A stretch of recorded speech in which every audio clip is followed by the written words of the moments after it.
Item ಯಾವುದೇ ಇರಲಿ try ಮಾಡಿ ಆಚಿ ಚಿಕನ್ ಮಸಾಲಾ. ಕದನ ವಿರಾಮದ ಮಧ್ಯೆ ಮುಂದುವರಿದಂತ ಇಸ್ರೇಲ್ ದಾಳಿ, ಹಿಜ್ಬುಲ್ಲಾ ಮುಖ್ಯಸ್ಥನನ್ನೇ ಹೊಡೆದುರುಳಿಸಿದಂತ ಇಸ್ರೇಲ್, ಹಿಜ್ಬುಲ್ಲಾ ಮುಖ್ಯಸ್ಥ ನಯೀಮ್ ಕಾಸಿಂ ಮಟಾಶ್ ಆಗಿದ್ದಾರೆ. ಕದನ ವಿರಾಮ ಟ್ರಂಪ್ ಅವರು ಘೋಷಣೆ ಮಾಡಿದ್ ಯಾಕೆ ಅಂತ ಹಾಗಾದ್ರೆ ಸೀಸ್ ಫೈರ್, ಯಾವುದೇ ಯುದ್ಧ ಈಗ ಸದ್ಯಕ್ಕಿಲ್ಲ ಅಂತ ಹೇಳಿದ್ರು.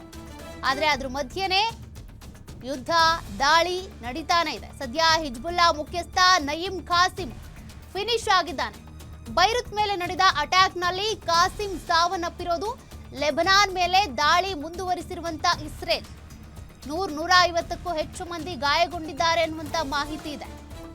ಇಸ್ರೇಲ್ ದಾಳಿಯನ್ನ ನಿಲ್ಲಿಸಿಲ್ಲ. ಯುದ್ಧ ವಿರಾಮ ಅಂತ ಘೋಷಣೆ ಮಾಡಿರೋದು ಅಮೆರಿಕ. ಆದ್ರೆ ಇಸ್ರೇಲೇ ಅಮೆರಿಕದ ಮಾತು ಕೇಳ್ತಾ ಇಲ್ಲ ಅಂದ್ರೆ ಇನ್ನು ಇರಾನ್ ಕೇಳುತ್ತಾ?